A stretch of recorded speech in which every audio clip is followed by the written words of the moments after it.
अंधविश्वास जब इंसानियत पर भारी पड़ जाए तो मां की ममता भूल जाती है।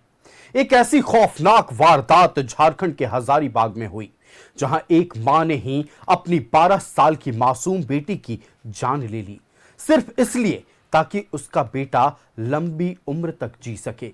देखिए रिपोर्ट। अंधविश्वास ने एक मां को बना दिया हैवान। बेटे की लंबी उम्र के लिए क्यों मां बनी हत्यारन? 12 साल की मासूम बेटी की क्यों चढ़ा दी बलि? इंसान की बलि चढ़ी या इंसानियत की? मंदिर के आंगन में पूजा नहीं, नर बलि हुई। हजारीबाग के विष्णुगढ़ थाना क्षेत्र का कुसुम्भा गांव, जहां एक 12 साल की बच्ची की हत्या ने पूरे इलाके को सन्न कर दिया। लेकिन जब पुलिस ने पर्दे खोली तो सच उससे भी ज्यादा खौफनाक निकला। इस मासूम की हत्या किसी और ने नहीं, बल्कि उसकी अपनी ही मां ने करवाई थी।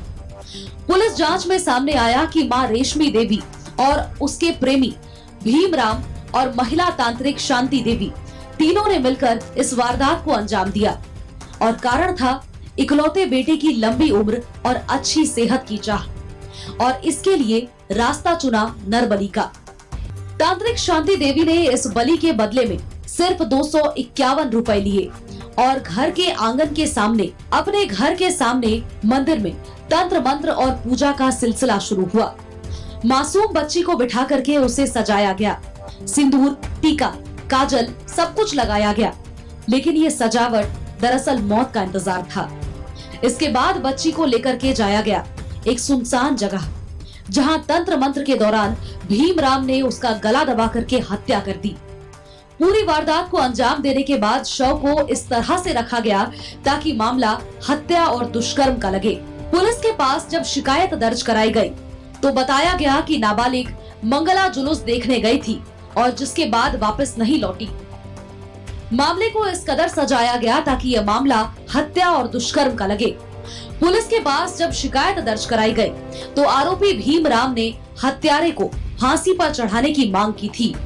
ये बोलना यही है कि अपराधियों पर जो है सो मतलब सख्त कार्रवाई हो, और अपराधी जो है सो मतलब बैकऑफ अभी मतलब कि घूम रहे हैं।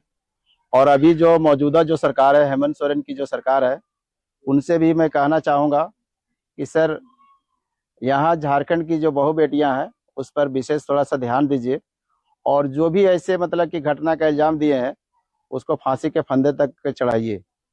मैं हेमंत सोरेन जी से यही कहना चाहूँगा कि यहाँ की बहू बेटी सुरक्षित नहीं है। बहुत इसको जितना भी मतलब कि कहा जाए उतना कम है। अगर अपराधी को अगर एक एक पीस करके भी अगर काटा जाए तो वो भी समझ लीजिए कि सजा कम है। पुलिस की जांच में हर साजिश का पर्दाफाश हुआ। पोस्टमार्टम रिपोर्ट में साफ हुआ कि बच्ची के साथ दुष्कर्म नहीं हुआ था, बल्कि उसकी मौत दम घुटने से हुई थी। जांच में ये भी सामने आया कि हत्या कहीं और हुई थी और शव को बाद में वहां लाकर फेंका गया। इस मामले में पुलिस ने मां, उसके प्रेमी और तांत्रिक तीनों को गिरफ्तार किया।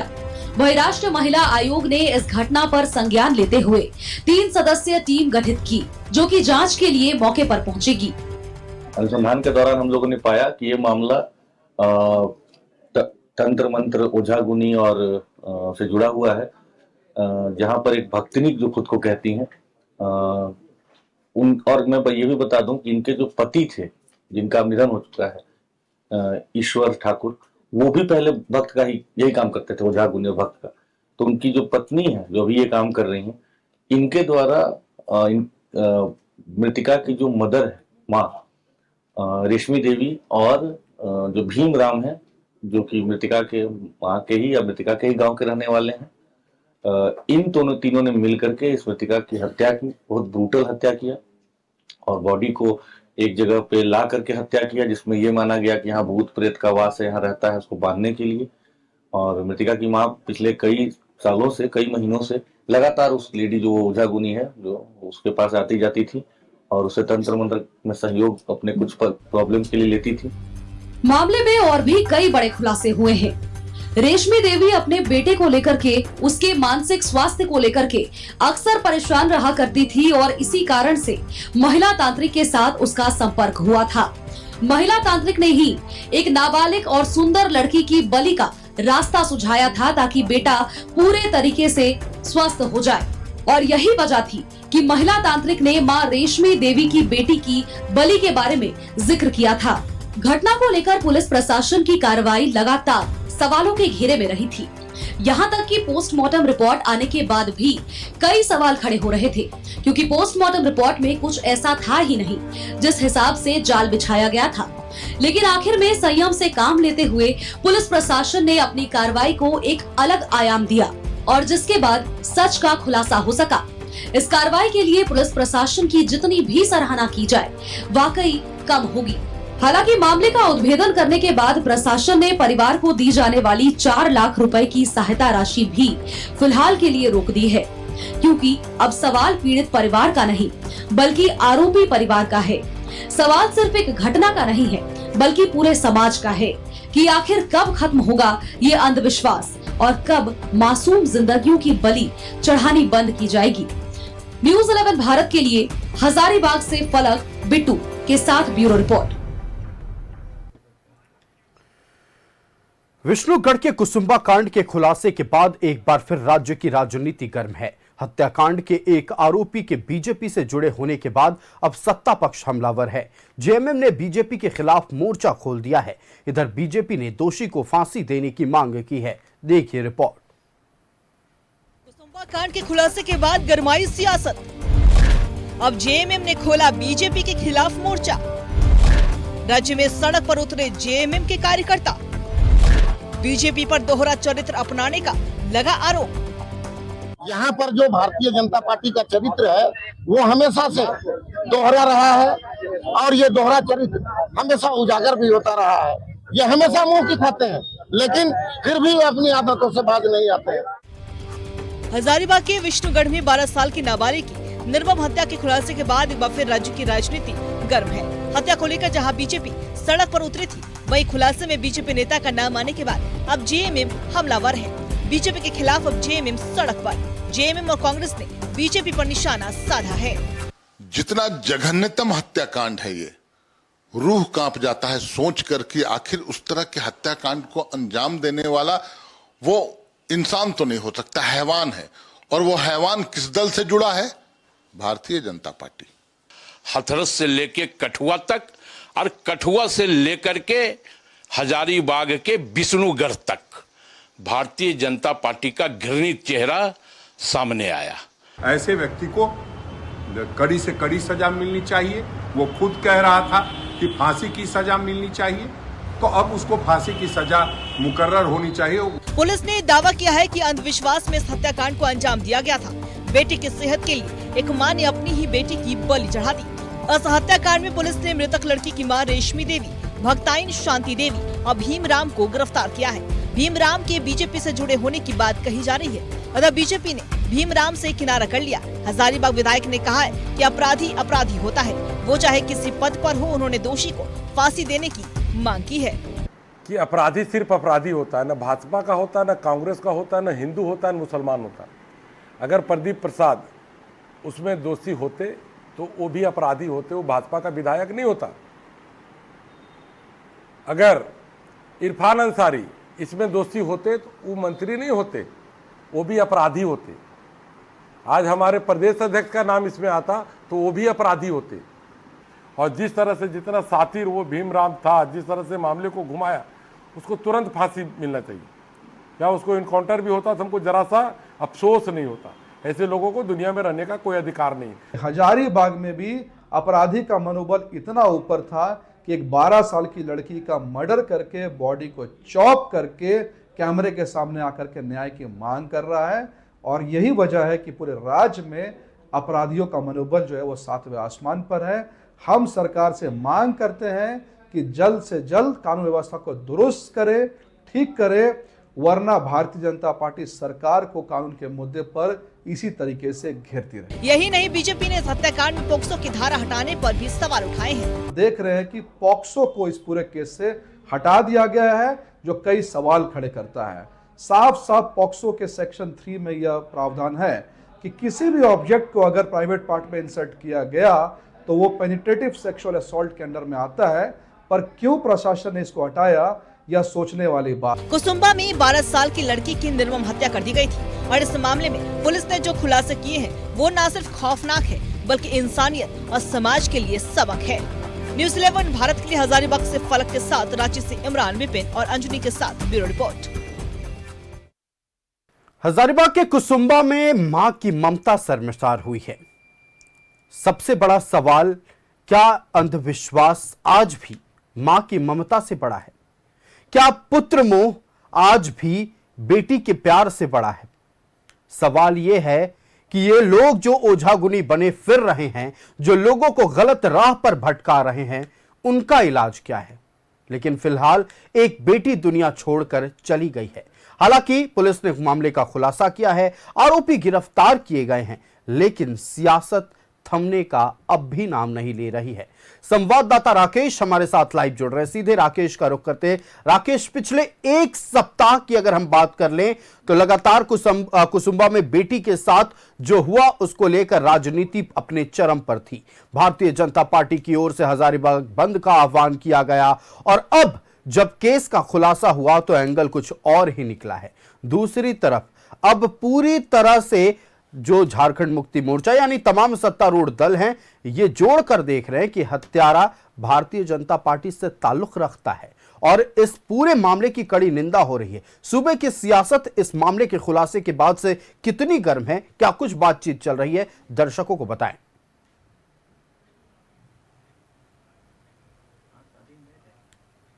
आक्रोशित विपक्ष बीजेपी की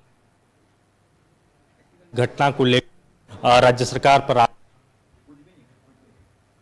और तमाम जगहों पर बीजेपी जो है वो सड़कों पर थी और सरकार के खिलाफ जो एक माहौल बनाने की जो कोशिश होती है, एक जो गोलबंदी की कोशिश होती है, तो वो बीजेपी ने अपने स्तर से करने की कोशिश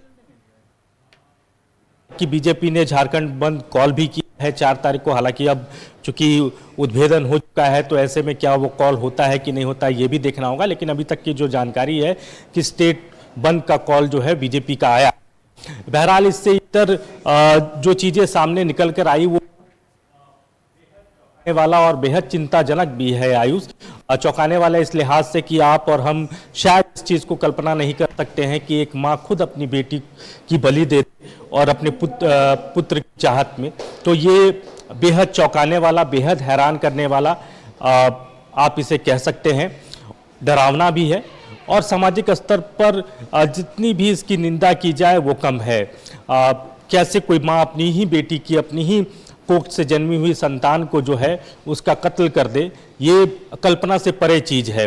बहरहाल इससे इतर राजनीति इसको लेकर होती रही और जब पुलिस का उद्भेदन हुआ और उसके बाद जब चीजें वहां से ये निकल कर आई कि इसमें जिस तीसरे शख्स की गिरफ्तारी की बात कही जा रही है उसका ताल्लुक जो है वो बीजेपी से बताया जा रहा है, उसके बाद से आपने देखा होगा कि जो सत्ताधारी दल है, चाहे कांग्रेस हो, चाहे झारखंड मुक्ति मोर्चा हो, आरजेडी हो, वो लगातार सुबह से ही बीजेपी पर आक्रामक है। यहाँ तक कि झारखंड मुक्ति मोर्चा और कांग्रेस के तरफ से राजधानी रांची में और हजारीबाग में प्रोटेस्ट भी किया गया और ये कहा गया कि देखिए ये असली चेहरा है बीजेपी का जो चाल चरित्र है वो यही है। तो कहीं ना कहीं बीजेपी जिस तरीके से पहले आक्रामक थी और अब चूंकि उनसे नाता और उनसे जुड़ा हुआ एक शख्स की गिरफ्तारी हुई है तो उसके बाद से आप कह सकते हैं कि बीजेपी थोड़ा बैकफुट पर है। लेकिन बीजेपी के नेता ये जरूर कह रहे हैं और उनके तरफ से यह बयान आ रहा है, चाहे हजारीबाग के स्थानीय सांसद हो या विधायक हो, उनके तरफ से आया है कि देखिए अपराधी होता है, वो किसी कौम से हो, किसी जात से हो, किसी पार्टी से हो, इससे कोई फर्क नहीं पड़ता, उसको वही सजा मिलनी चाहिए जो एक अपराधी को मिलना चाहिए होता है। उन्होंने अपना भी उदाहरण दिया कि अगर मैं एज ए विधायक अगर मैं दोषी हूं तो मुझे भी वही सजा मिलनी चाहिए, अगर हमारे प्रदेश अध्यक्ष ने ऐसा किया तो उनको भी वही सजा मिलनी चाहिए। तो बीजेपी सीधे तौर पर तो उस शख्स को अपनी पार्टी से जोड़कर नहीं बता रही है, लेकिन इतना जरूर कहा जा रहा है कि चाहे वो बीजेपी का हो या ना हो, इससे कोई फर्क नहीं पड़ता है, वो अपराधी है, उसने ये घृत कार्य किया है और उसके खिलाफ जितनी कठोर से कठोर कार्रवाई हो सकती है वो प्रशासन को करना। निश्चित तौर पर राकेश, देखिए जितने घृणित कार्य को अंजाम दिया गया है, ऐसे में किस राजनीतिक दल से वो ताल्लुक रखता है, किस कौम से आता है, किस धर्म से आता है, ये मायने नहीं रखता है। मायने बस इतना रखता है कि हैवानियत की सारी हदी पार हुई और उसने एक बच्ची को मौत के घाट उतार दिया। बने रहिएगा राकेश आप हमारे साथ। संवाददाता फलक हमारे साथ हजारीबाग से लाइव जुड़ रहे। फलक का रुख करते। फलक, जब कल मामले का खुलासा हो रहा था उस वक्त आप मौजूद थे जब पूरी जानकारी दी जा रही थी, खास तौर पर शुरू से लेकर कैसे इस हत्याकांड को अंजाम देने के बाद पुलिस एक्शन में थी, कैसे इस मामले का खुलासा हुआ और क्या कुछ प्रेस कॉन्फ्रेंस के दौरान कल बताया गया था। चूंकि कल देर रात प्रेस कॉन्फ्रेंस हुई है तो बहुत सारे लोग सुन नहीं पाए कि पुलिस अधिकारियों के द्वारा क्या कहा गया। हम चाहेंगे कि आप तमाम वो चीजें दर्शकों को बताएं। देखिए, जैसे ही कल इस पूरे मामले का पर्दाफाश हुआ है, कहीं ना कहीं झारखंड वासी राहत की सांस लिए है, क्योंकि एक बेटी का मामला था और ये पूरा राज्य का मामला रहा था। कहीं ना कहीं राज्य के बाहर भी ये मामला उठने लगा था। लगातार अलग अलग राजनीतिक पार्टियां जो है इस मामले में जो है दोषियों की गिरफ्तारी की मांग कर रही थी और इसी बीच वो शातिर व्यक्ति भी उस भीड़ का हिस्सा बन करके उस बच्ची के इंसाफ की मांग करते हुए देखा गया था। ये एक जो है वो चौंकाने वाली बात है, क्योंकि जिस तरीके से विष्णुगढ़ में ये मामला होता है, मंगलवार की रात ये पूरा मामला वहां होता है, जहां एक बच्ची उस गांव की 13 वर्ष की बच्ची जो है वो निकलती है मंगला जुलूस देखने के लिए और उसके बाद से बच्ची गुम हो जाती है, जिसके बाद बच्ची की माता जो है लगातार इस मामले को लेकर के बच्ची की खोजबीन करती है और अगले दिन जब बच्ची का शव मिलता है तो उस माँ की भी चीख और पुकार देखने को मिली थी कि काफी परेशान है वो। किसी के घर का ये जो हादसा है वो उसके घर वाला ही जान सकता है। तो उसके बाद कहीं ना कहीं उसकी माँ की चीख पुकार देख करके लोगों का भी कलेजा फटा, क्योंकि जिस तरीके से बच्ची का वहां शव मिला था किसी की भी रूह कांप जाती। क्योंकि आपको बताना चाहेंगे आयुष की पहली जो लोगों की प्रतिक्रियाएं वहां से आई थी, ऐसा प्रतीत हो रहा था कि बच्ची के साथ दुष्कर्म हुआ है और दुष्कर्म के बाद बच्ची की हत्या कर दी गई है। लेकिन ये मामला जो है पोस्टमार्टम रिपोर्ट के साथ ही क्लियर होता है कि बच्ची के साथ दुष्कर्म नहीं हुआ है, क्योंकि किसी भी तरह के कोई सीमेंट जो है बच्ची के बॉडी से बरामद नहीं किए गए कि पोस्टमार्टम रिपोर्ट जो है बतलाता है। जब उसके बाद जो है लगातार पुलिस इस पूरे मामले में तहकीक करती है, बहुत जड़ तक इस मामले में जाती है। जब पुलिस के पास पूरे एविडेंस आते हैं तो बीते रात करीबन 11 साढ़े 11 बजे के आसपास हजारीबाग में प्रेस कॉन्फ्रेंस होता है और कहीं ना कहीं जो प्रेस कॉन्फ्रेंस में बातें सामने आती है आयुष, वो काफी चौंकाने वाली बात आती है। और आज के इस युग में ममता का जो एक ममता जो शब्द है वो शर्मसार हो जाता है। कहा जाता है कि माँ के पैर के नीचे जन्नत होती है और कहीं ना कहीं उसी माँ ने अपनी बच्ची के मौत की सारी जो कहानी है वो गढ़ी थी। क्योंकि देखिए उस जो बच्ची मृतिका है उसका एक भाई भी है और वो काफी बीमार चलता था।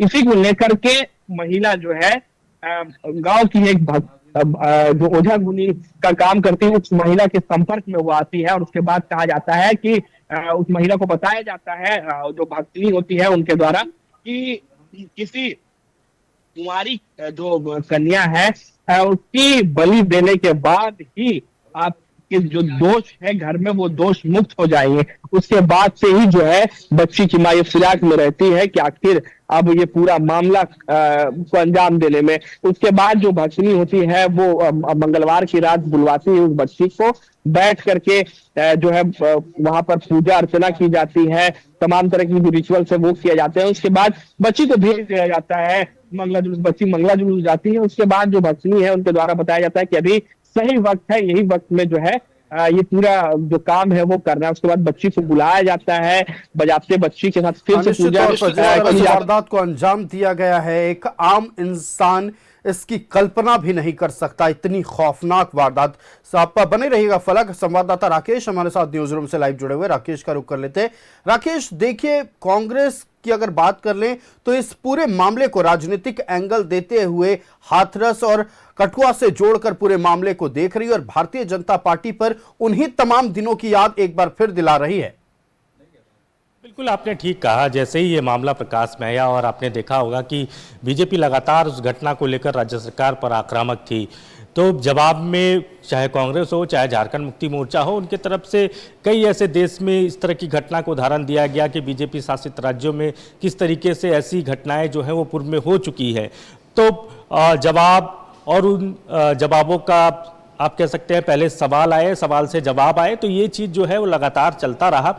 लेकिन अब जो जानकारी निकल कर आई है वहाँ के जिला प्रशासन की तरफ से देर रात जो प्रेस कॉन्फ्रेंस हुआ, और उसके बाद से हर कोई हस्तब है, हर कोई सरप्राइज है, और कहीं ना कहीं सबको लग रहा है कि ये कैसे हो सकता है कि आप इस दौर में भी जहाँ पूरी चीज़ें जो हैं वो डिजिटलाइज हो चुकी हैं, डिजिटल प्लेटफॉर्म पर सारी चीज़ें आ चुकी हैं, तो ऐसे में आप इन चीज़ों को लेकर कैसे सोच सकते हैं। लेकिन अभी भी देखिए गांव में या फिर कस्बों में, दूर दराज के क्षेत्रों में, देहातों में इस तरह से अभी भी चीज़ें चल रही हैं। आप इसे ये नहीं कह सकते कि ये चीज़ें ख़त्म हो गई। अभी भी जो क्या बोलते हैं आप, जादू टोना हो, भूत पिचास हो, इन तरह की चीज़ों में लोगों का यकीन है, और जब तक सामाजिक तौर पर चेतना जागृत नहीं होगी तब तक ये चीज़ें जो है वो पूरी तरीके से समाज से खत्म नहीं हो सकता है।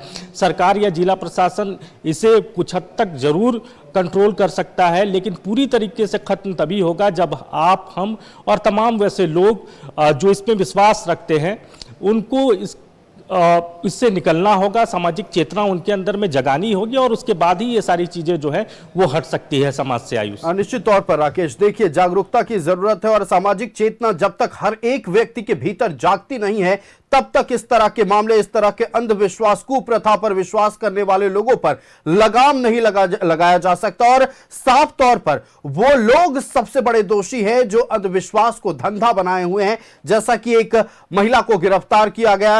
राकेश, आपका हमारे साथ जुड़ने के लिए और तमाम जानकारियां साझा करने के लिए बहुत शुक्रिया। हमारे साथ फलक भी जुड़े हुए थे हजारीबाग से। फलक, आपका भी बहुत शुक्रिया हमारे साथ जुड़ने के लिए और तमाम जानकारियां देने के लिए।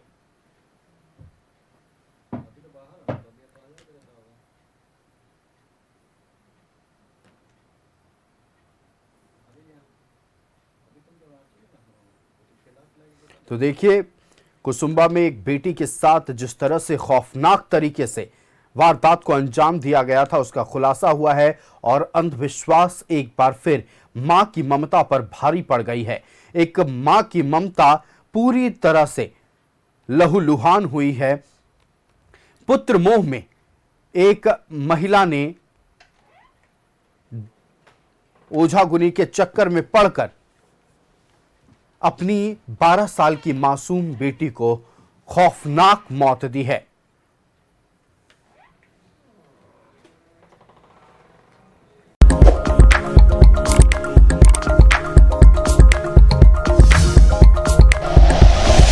Like and share videos, subscribe करें हमारा चैनल और प्रेस करें बेल आइकॉन। न्यूज़ 11 भारत, सच है तो दिखेगा।